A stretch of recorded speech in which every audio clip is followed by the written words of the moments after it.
Right,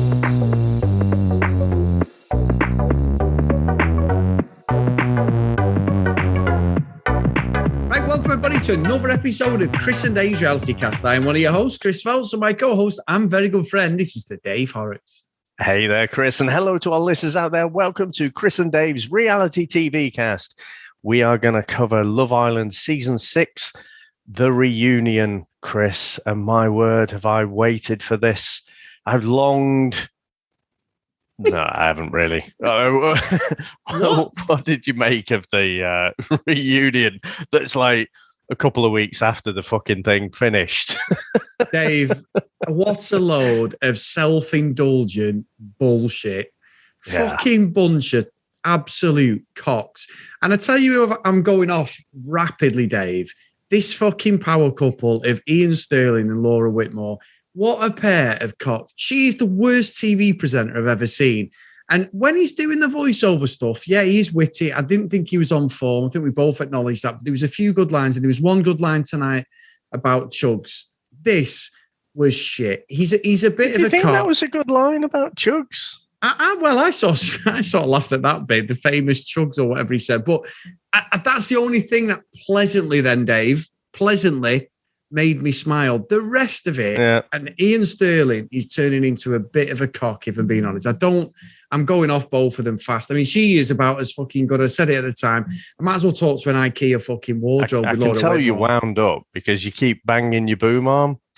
That could be why, Dave. And that's a hint to say, Chris, shut up. That is Chris, shut the fuck up. But no, honestly, I've gone off the pair of them. She is an IKEA wardrobe of a presenter, Dave. Fucking useless. So anyway, that's where I'm starting off, Dave. And this is probably me being tame at this point. We're going in strong on this reunion.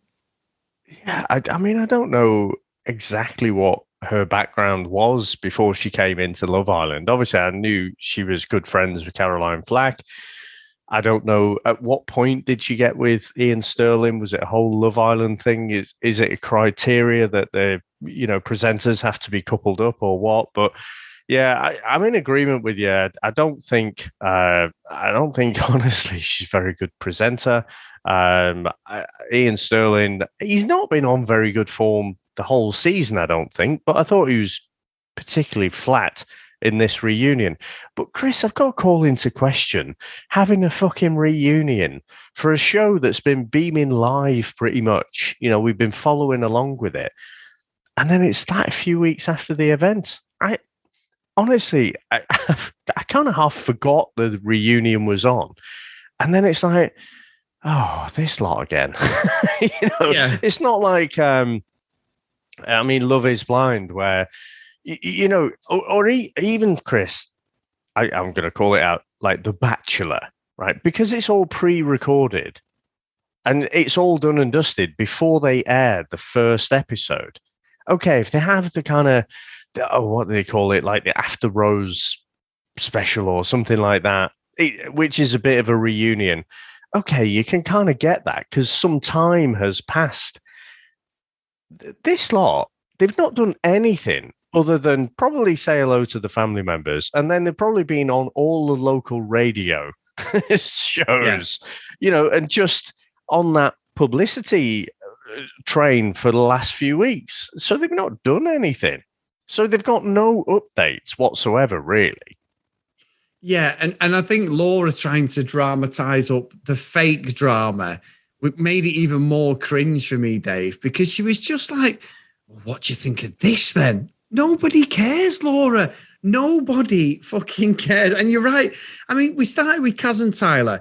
All the dates were like something off Towie, Dave. I've watched Towie from the start. They were all fake. You could see that everyone was told, right, we're filming 3, 2, 1, like probably what they are when they do Love Island, but there is a bit more authentic conversations, well, it seems it. This was just all glam. I mean, look, Tyler asked her to be his girlfriend at the bowling alley, Dave.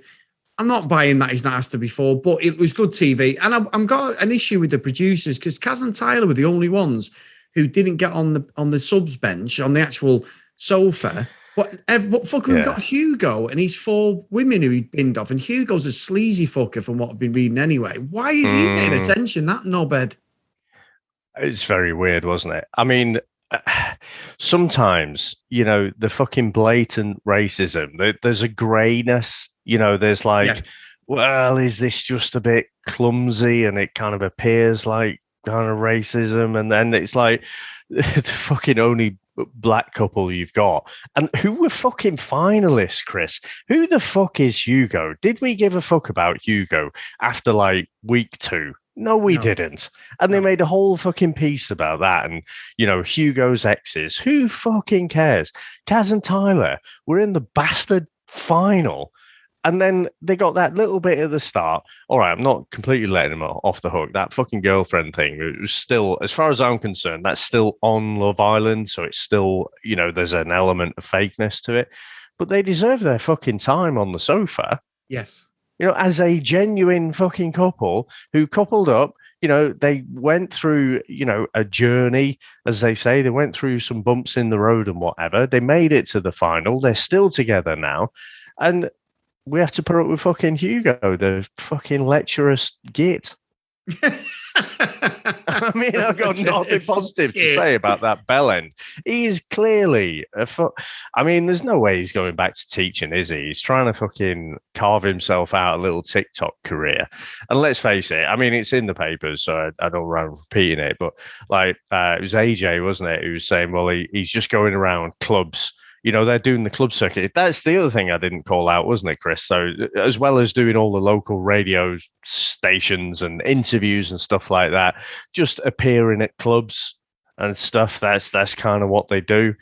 And Hugo just goes around like fucking snogging birds like he's fucking 16. Sorry, I said birds, didn't I? I transported myself back to 16 then. Yeah. Sorry, I'll get down from my high horse. But yeah, shame on you, Love Island. It looks fucking shit, to be honest. It was terrible. And the whole concept of going round the tables and all these fuckers are just so fucking want that extra 5 minutes of fame. They're all there laughing at all these jokes. It was like watching some sort of cult or something, some Scientology bollocks, Dave, when you're on the outside looking in, because everyone is so wrapped up in themselves, and I include Ian and Laura in that, as I said. But everyone looked fucking wired, Dave. I don't know what fucking powder they put on the tables, but everyone looked like they'd done a line before they got on the stage, because they were all laughing at stuff that wasn't funny. There was a bit with Millie when they were calling Millie out.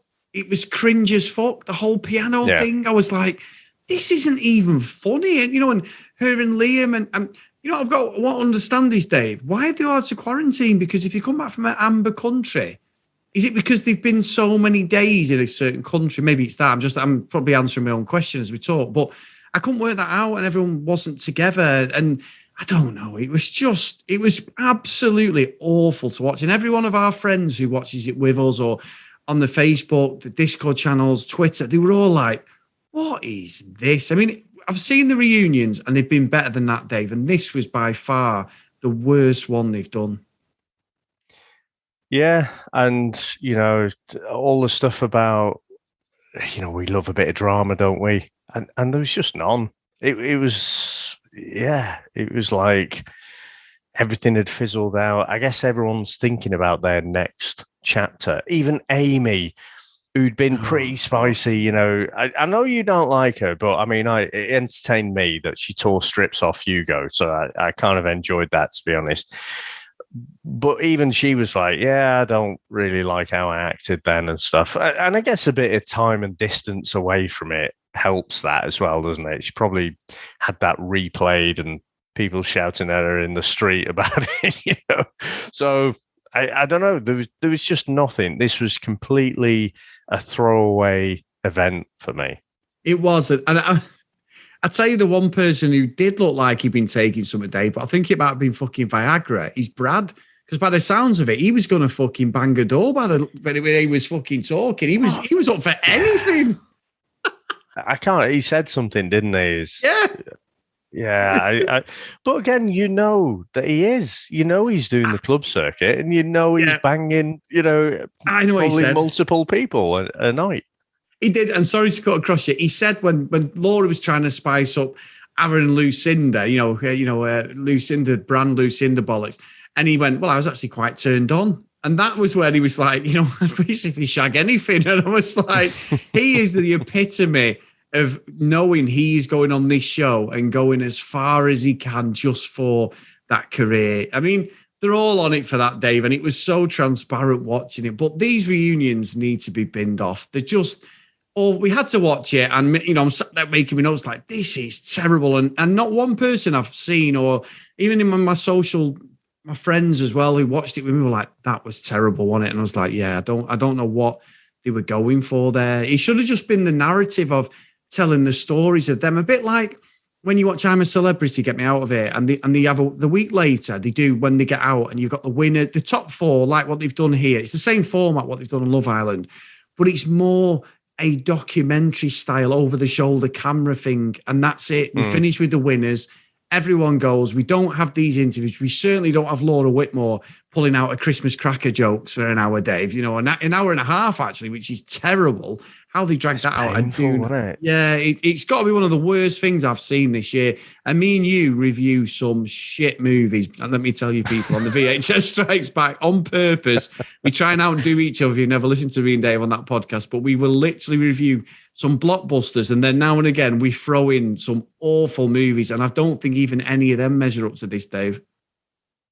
No, I don't think so. But I don't know if we're on our own, or maybe some people enjoyed it. I think we've got an email later, haven't we? But, about someone who enjoyed it. But I think Shannon said it was a waste of time as well, didn't she? Yes, she did, to be fair. Quite like Shannon just calling it out. Possibly bitter after being kicked out after 48 hours. But, I think... Brilliant. Fucking brilliant. Well, Chris, I mean, we've called out, Kaz and Tyler, or not called them out, but we've said, they seem to be pushed off to the side there, didn't really get their time on the sofa or anything. What did you reckon to Jake and Liberty? Well, that was what made it feel like Towie to me, Dave. Like, Jake's got those stroll. I mean, Kaz is talking to her, first of all. What a coincidence. You've got all three of them. And I kept thinking, well, Kaz is just going behind the camera now to watch this fake conversation. And I kept thinking of you, Dave. Now, I do think you a lot, Dave. Sometimes if I need to, do things a bit longer than normal, but, there is... No, don't. That is disturbing. Yeah, whether it's to speed you up or slow you down, it's still disturbing. Oh, I've gone again. No, but listen, I thought of you because of the reality bingo, but, the words that they say, and it was just Liberty. I'm just focusing on my journey, I'm focusing on myself and blah, blah, fucking blah. And the fact that Jake wasn't there, he's not ill, Dave. I mean, there's rumours he's got coronavirus. I don't believe that. I just think he was either too painful or he just doesn't want to be involved in it. Maybe he's going through something. I don't know, because of the public reaction to him, because it just seemed a bit odd to me that he wasn't there. Well, Chris, when I don't listen to you because I'm researching in the background. so this time I think I managed it. And I agree. The fact that Jake wasn't there did smell a little bit. I think the talk that he had with Liberty did seem very staged, and it just seemed a bit weird. But I think by the end of it, and when I saw Jake and Liberty, they were on This Morning or something, weren't they, with Eamon Holmes, and he was being a bit of a knob. Do you remember that? Yeah, I remember it. I was just starting to think, you know what? I think I'm feeling sorry for Jake here. He does seem a little bit upset by it all. And it's not as if he had zero feelings for Liberty. He just wasn't quite all in we'd hoped he would be early on. I think having seen this conversation with Liberty, it was more like he realizes, with a couple of weeks away from her, that actually he wasn't that into her. It was probably just more his ego that was a bit bruised. The fact that she was the one to call it in the end. But I thought, I know you've got your suspicions about Liberty and whether, she'd stage the whole thing. I don't think you can stage it. And I don't think you can do it that well. But she seemed to almost be throwing out the olive branch, about, doing this outside the show. And Jake was just like, no, no, well, I mean, we're so busy, aren't we? Yeah. Just like, come on. If fucking Margot Robbie was there, you wouldn't be busy. So it felt to me like, okay, we called it right very early on, with the dynamic between them two. We did. And you know what, Dave? I'm happy for Liberty to have a career because of the way Jake treated her on the show, whether he was in on it or not. I'm still saying that she knew what she's doing. And fair play to her. She can never get back with him anyway, Dave, because the stuff she said, which is great, to be fair, that girls have said, like, thank you for being strong and stuff like that. I know it's Love Island. I know people take the piss out of them, and we do. This is what this show's built on. We're taking the piss. But you've got to respect her that she is having a positive impact on people out there, who are probably going through a relationship like Jake, because it's microaggression. It's sort of bullying to a point, isn't it? So, it's yeah. I think I'm happy where she. I think. Don't you fucking smile? I don't know if it's. I don't know if it's strictly a microaggression. I think that you can just use a term if you want. But you only told me about gaslighting. Yes, it was gaslighting, wasn't it? The way he was kind of like looking down on her and stuff, and it's all about you, isn't it? That was unpleasant, and the fact that she has a red lipstick and wears high heels and whatever. There seemed to be stuff that had been going on off camera as well with that. Yeah. So no, absolutely good luck to her. But Chris, what I was trying to read up, coming back from an amber country right now, if you're not fully vaccinated, you have to quarantine at home for 10 days. That's why then, because of the age group. I apologize, Dave. I couldn't get my head around it. So that's fine. No, so if you're vaccinated, you don't have to. But they wouldn't have been because, the age, I guess the age group, and also that they're in Spain and stuff, aren't they? So yeah, I take that back, Dave. I take that back. Now, Dave, what were you buying of the Faye and Teddy? Let's lie by the fucking sea, Karate Kid bullshit that we saw, Dave. That conversation because I love a bit of Elizabeth Shue, and this was not Elizabeth Shue and fucking Daniel Russo. It was shit, and this was probably the most fake part of the show, even more than Liberty and Jake's conversation with Kaz. It was Towie ramped up to a level 10. And anybody who's knows what's Towie, it means the only way he's Essex. He's a big UK reality show. It's just terrible show now. It used to be pretty good, but it is so staged. It's unbelievable. They actually, because they're not good actors, they just laugh when people are supposed to be getting serious with them because they don't know how to act, and it's just nonsense. Yeah. But I don't know. I didn't buy any of that. It's nice down where she lives. It's lovely. And it's nice that she can it down there. And look, they are very, very affectionate, Dave, as a couple. You see them together, even off camera, they're holding hands, arms around each other. There is a natural, proper affection. I'm still saying they're not going to last more than 6 months, but there is something, a spark there between them. Kaz and Tyler have got a spark. And Chloe and Toby as well. I can't see the spark between Liam and Millie. I'll be honest, I can't. Oh, I can. I think all of them have a genuine chemistry. I just question the monogamy of it all. I mean, Liam. Actually, didn't Liam say he's going to move to Essex, isn't he?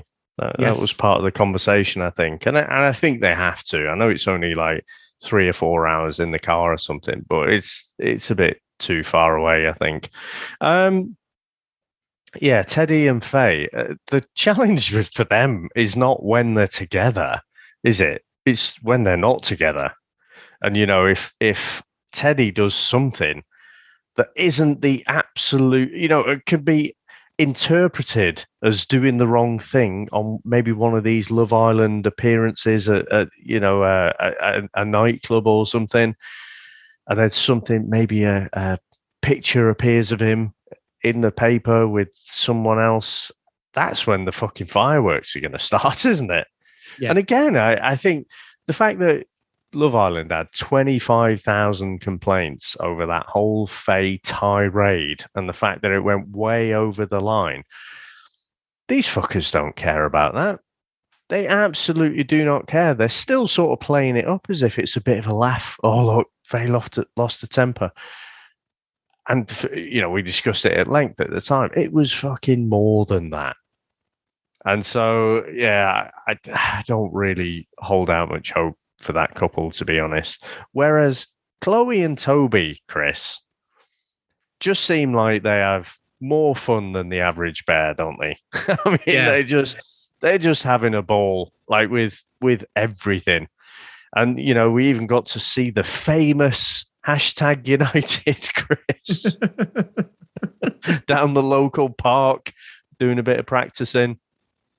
Yeah. So yeah, I think for them too, I don't know what the half-life of their relationship is, but they're gonna have a fucking good time for a while, I think.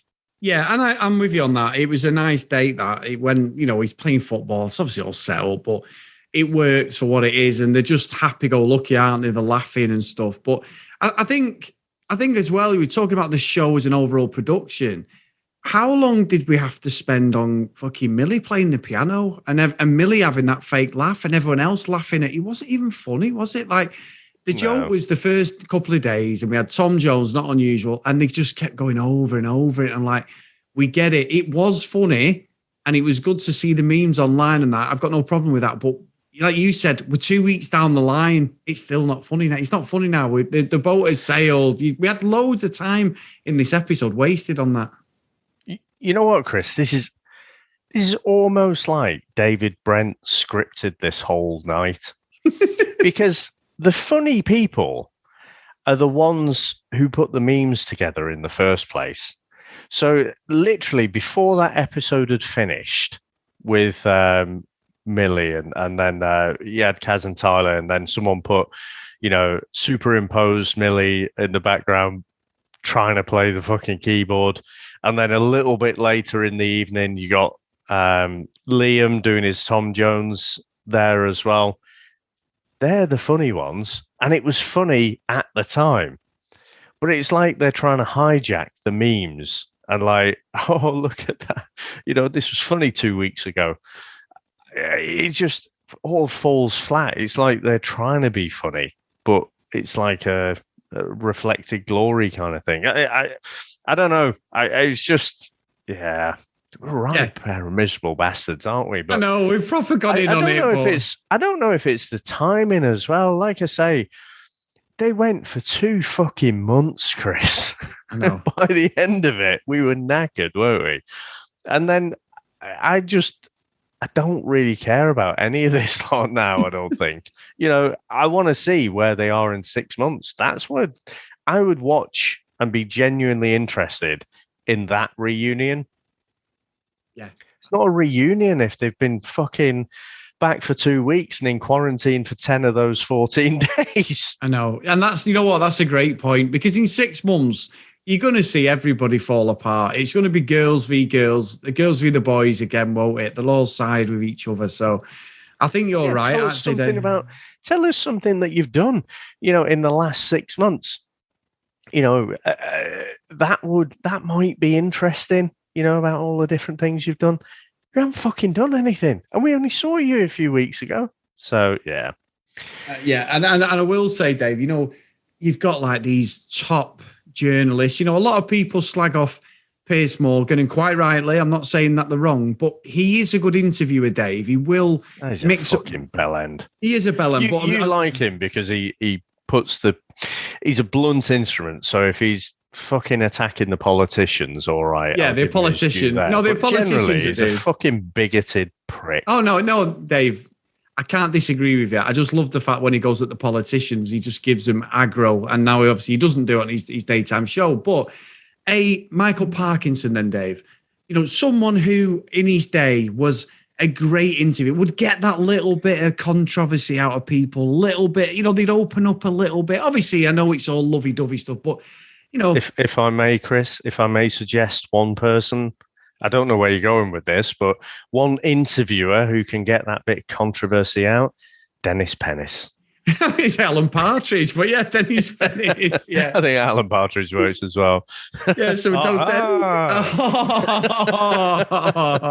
Dan. But anyway, it's Laura Whitmore, Dave. She's not on the level of these two, obviously. She tried 2 times in this episode to court controversy.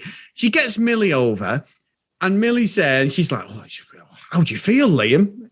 Yeah, I'm all right, actually. Yeah, fine. Are you all right, Lily? And she's like, yeah, they're a great couple together. Yeah. And she really dealt with it nicely, Dave. She was dead. There was nothing wrong with what she was. Laura's trying to coax her into something that wasn't there. Then she tried it she had Toby and Chloe on the figures. Let's get up, Mary and Abby. And they come up and she went, it's really awkward, isn't it? And everyone's like, no, it's not really. Not really. Not that fucking bothered.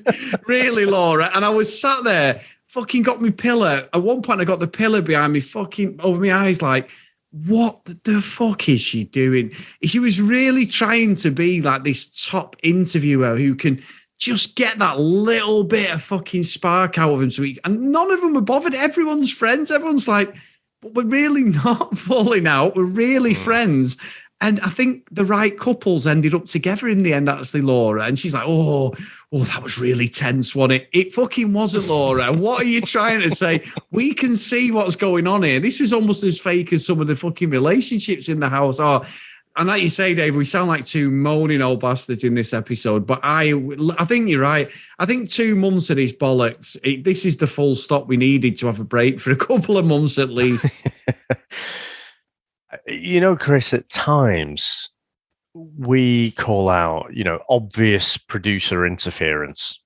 So like with Millie and the whole, I feel like it was 50-50, when she came back from Casa Amor, and you're thinking, producers sort of whispered in her ear, say, make sure you don't leave without making your feelings known kind of thing. I think here, a bit of producer influence would have helped. Because the way that fell flat when Laura was asking those type of questions, it was like a fart in a spacesuit, wasn't it? It was just, it was just fucking awful. And you'd have thought like someone would have tipped her off. There has to be a little bit of, pre-planning with all of this. It's try and gauge like who's still harboring these kind of latent feelings of frustration or what have you. And it's just so that when Laura asks the question, it's like, Laura, you probably want to ask, I don't know, AJ, what she thinks about Hugo or something like that. Having been tipped off by one of the producers, I think it wouldn't have come across so badly. But the fact that, she's trying to, gauge if there's a bit of tension, bit of controversy, and then everyone's just like, nah, it's fucking sweet as a nut, me. But then she's already thinking about what she's going to say after. It's like, oh, that was tense. Well, that only works if it was tense, but it wasn't. Yes. Just the whole thing is like a perfect storm of just coming off really badly. It did, and I tell you what, topped up the whole show, Dave. We got 2 celebrities who love the show. And we got, is it Cara Devilla or Devilla, whatever she's called? She's a famous actress, isn't she? Talks. I know she is. I was hoping for my favourite Margot Robbie, Dave. I was hoping for that too. Devastated. When she came up, I was like, oh, she was in Suicide Squad. She was bloody rubbish. But I tell you who else was in Suicide Squad as well. She's a massive Love Island fan. Come on, Margot Robbie. Oh, the fuckers let me down. Yeah, they did. I mean, look, Amy Schumer, I've watched a couple of her films. There was one that was a bit like Hello Shell last year, where she's got like body dysmorphia. And the only thing with Amy Schumer is she doesn't hide the fact. She doesn't try to pretend to be a size 0 actress, comedian. She's a comedian originally, but I don't find her funny. And all the stuff she was doing, I was like, this is even worse than the TV show. It was like this accent she was putting on. It was one minute it was Laura Whitmore, one minute it was Cockney. She had the kids involved. I was like, I don't know what I'm watching, but this is not entertainment for me. I don't know how you felt, Dave. You've kind of stolen my thunder there, because I was going to say, look, good luck to her. She, like you say, she doesn't pretend she's a size 0.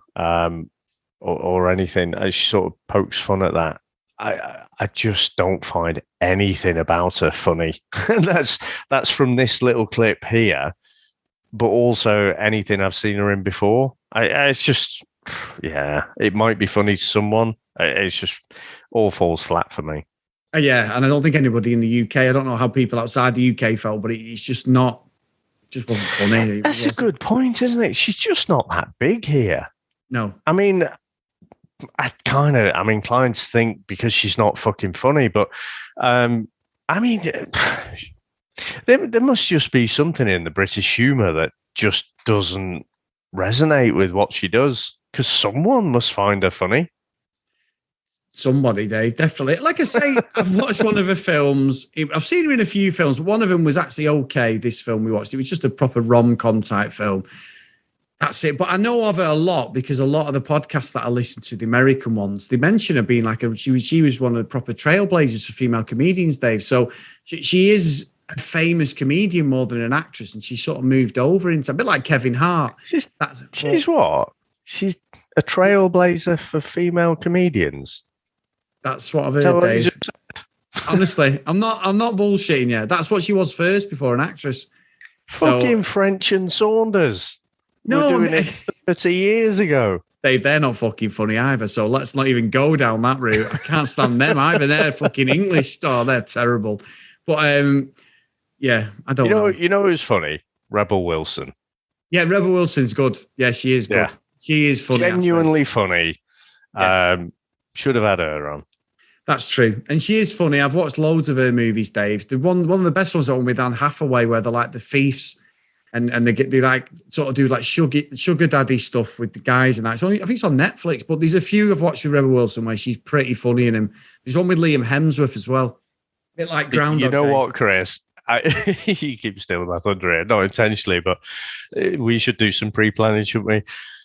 Chris, yeah. I can't get enough of the rom-com. Isn't It Romantic? That's the one you mean with Liam Hemsworth. Yeah, it's brilliant, isn't it? It's great. I love it. I absolutely love it, where she just wakes up and she's in this rom-com.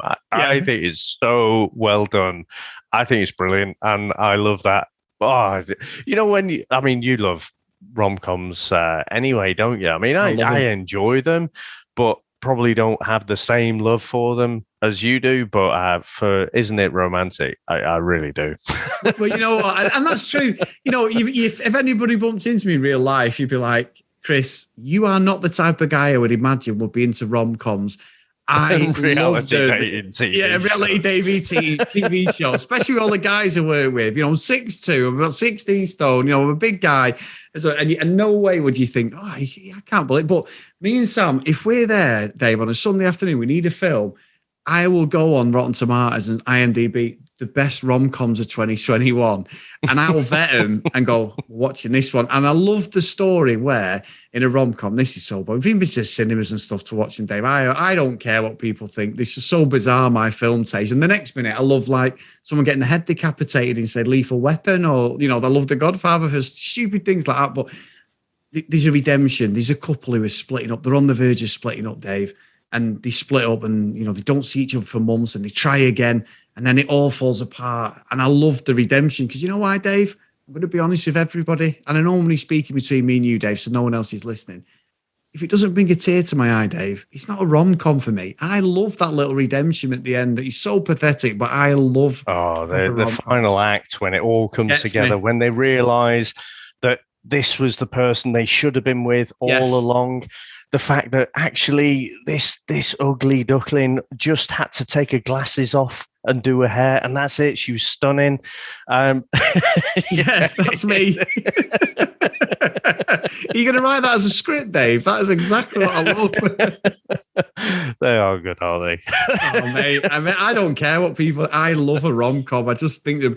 I think one of the best ones I've watched is Last Christmas with Georgia Clark. You know, out of Game of Thrones. That's a brilliant. You haven't seen that yet, have you? It's a brilliant movie. That from about. No, I've not seen that one. I mean, one of my favourites, Chris, made a bit of an appearance, bringing it back to Love Island. It was the old Love Actually, wasn't it? You know, we saw Tyler do that reenactment. But yeah, I do love a bit of Love Actually as well. I'm with you on that. Honestly, I this has gone right off fucking piece to what we should be talking about, but this is more interesting. Reunion was It's shit. If I was rating it out of 5 stars, Chris, none. Fucking none, Dave. 0. Yeah, honestly, if anyone, I think it's on Amazon Prime. I know it is a Christmas film, but Last Christmas is a great movie. I went to the cinema to watch that just before lockdown, unfortunately, Christmas 2019-20. So there's Chris's recommendation, Dave. And there's a few with Kevin Hart are good as well. What Women Want's a good one. And What Women Want Too as well, which is set in Vegas. They're really good films as well. Kevin Hart, he just plays that. Kevin Hart, which is the one with Mel Gibson. That's with Ellen. What's she called? Yeah, I know which one you mean. That's from the 90s, isn't it? Yeah. I thought that was What Women Want or something. I'm going to say, Dave, let me have a look now. I'm sure that's it. We're saying that, Dave. I still don't know what women want. I've been married for 20 years. Sorry, everyone. I definitely don't. Right, hang on. It is that What film. Women Want, What am I talking about? Right, hang on a minute. I don't fucking know what you're on about with Kevin Hart. Right, hang on, I'm going to get the name of it now. Someone's listening going, Chris, it's fucking this one, right? Let me have a look. What's the film? Don't know, Mel Dave. Gibson literally did The Patriot and then What Women Want. But Patrick Swayze, he does fucking Ghost and then does Point Break. You know what I mean? Like, you wouldn't even think... Roadhouse as well. Roadhouse, Ghost and Point Break all in the space of 2 years. And in that order... Right after Dirty Dancing, the classic, Chris, the classic rom-com. Well, it's not really a comedy, is it? I guess. Scratch that. Dirty Dancing. It's not a comedy, is it? It's not rom-com. Dave, you can't. It's just a rom. Oh, Dave, it's a brilliant movie, though. We've reviewed that as well, haven't we? I love it. Fucking brilliant. I can't find it now, Dave. It's one of Kevin Hart's movies. It's something like What Women Want or something. I can't remember what it is, but it's 2 great movies. Right, hang on here. Think Like a Man. I think he's Think Like a Man. Oh, yeah, it's fucking really like... like What Women Want, isn't it? You Think Like a Man, right? Think Like a Man it is, yeah. I think he's Think Like a Man too as well, I think. Something like that. Oh my God, that was terrible, Dave. Fatherhood's good as well. That's on Netflix. That's a new one with Kevin. I like Kevin Hart anyway, but that's a new one. Yeah, Dave. This you is like terrible. the Woman Out of Afterlife. She's always going on about Kevin Hart. Which one?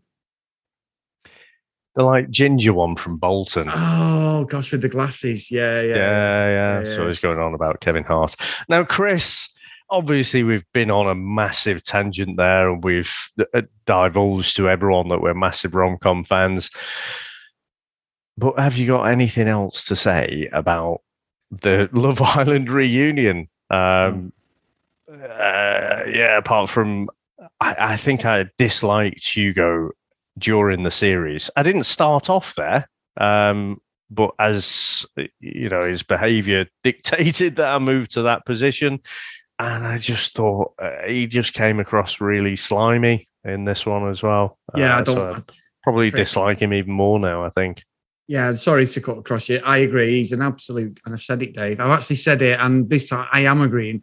He's a cock, Dave, an absolute slimy little fucker who is very arrogant from what a lot of the girls have said and won't even speak to him now, given the time of day. So, no, he's done for me. No, don't let the door hit you on the back of the head, Hugo. The rest of them, good luck to him. Even Faye and Teddy, hopefully there's something there for them. Don't believe there's anything there for any of them, but I'm willing to look past the OK magazine deals in a couple of months, Dave. When they dry up, then we'll possibly see who the real relationships are. But anyway, Dave, we have had a couple of emails. So we've had one from James, a very quick one about the Love Island reunion recap. He may not like us at what we've said, but he said, I hope you guys will review the reunion on After Sun as we are. It was pretty great. I so want Toby and Chloe to have their own show. Those two are incredible. I'll have more thoughts later. Jake the Snake didn't appear, sketchy to the very end. And I can't disagree with that, Dave. I mean, I didn't like it. I'm sorry, James, but the bit about Jake's perfect. So, yeah, actually, I think we are in complete alignment on Chloe and Toby being great. I agree. I think they'd be great on a show together or something. Jake the Snake, not turning up was very suspicious. The only bit we differ on is James seemed to enjoy it. But anyway, second one, Chris. Our great friend, and this is the last one, is from Denise, and it's, "Hi guys, just checking in. I confess I've never heard nor saw a single episode of Married at Sight before I saw your latest podcast appear, and I had heard you both, and I had to hear you both again. I could listen to you two talk about anything as you are both hilarious. So I may give this show a whirl, but regardless, I'll tune in to listen to you. By the way, I saw there was a Love Island reunion. Isn't it too soon for such cringe? Laugh out loud. Your favourite fan, Denise." Now, Dave, Denise has got to get an award as well because she has sent so many emails in this series, didn't it? We absolutely love Denise and everyone who emails in that. But Denise, I think you've sent the most in this series. So we are awarding her, Dave, the joint custody as the queen of our emails, Dave, for the Love Island and CD reality cast. Nice. We'll get a little paper hat made and everything. Oh, honestly, thank you, Denise, and everyone who's emailed in because it's brilliant. It's so reactive. Even when people don't agree with us, that's what it's all about, isn't it, Dave? It's just a conversation between friends. You don't always get agree with your friends, but, at some point, you've got to put your point across. And always, Dave, as we do, our Patreon. So thank you to all them. Patreon.com/CD Reality Cast. If you want to support us on there, if you want to follow us on social media at CD Reality Cast. And if you want to email us like the two guys have today, cdrealitycast@gmail.com. So here we go, drum roll. And this puts a nice full stop on the series of Love Island, Dave. We have Ken, Lucky Lulu Green, Lauren, Haley, Hennessy, Susan, Priscilla, Ed, Hannah, Dee Dee, Katie, Libby, Helen, Joanna, Zoe, Amy, Claire, Noreen, Jacqueline, Neve, Chloe, Brianna, Charlie, Helen, Lucy, and Lucy's the last one. So thank you, everyone, as always. It's been so lovely to see everybody support us. And get over to Facebook, Chris and Dave's Reality TV Cast. Our great friend Charlene's over there, and me and Dave are on there daily having a good chat and getting insider information from all our listeners on the subreddits and different shows that are coming up. So please get on there. So really, really great. No, it is. It's fantastic, isn't it? And so we're going to be covering Married at First Sight UK, aren't we, next? Yeah. I think so it's Monday to Thursday that it's running, and there are 21 episodes. So it's going to be just over 5 weeks, I think, if they carry on doing Monday to Thursday. And we'll release every weekend. Not quite sure, Saturday and Sunday. We'll just, whenever we can record. Yeah, we'll wing it. But no, thank you. And anyway, Mr. Horrocks, it is time to go. So I will see you next time. Thank you very much, sir. Thanks for listening, everyone. And I'll just say bye now.